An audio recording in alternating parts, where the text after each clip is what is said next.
حضرت اکرمہ رضی اللہ تعالیٰ عنہ فرماتے ہیں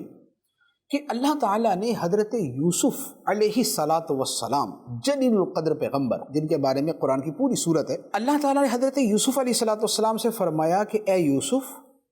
میں نے تیرا درجہ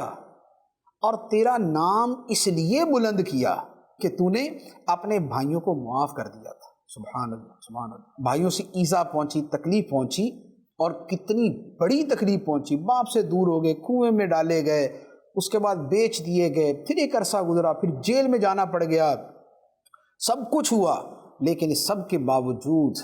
آپ نے صلح کو ترجیح دی، آپ نے معافی کو ترجیح دی، آپ نے شفقت کو ترجیح دی، آپ نے ملنے کو ترجیح دی، ناراضگی کو ختم کر دیا، عفو درگزر سے کام۔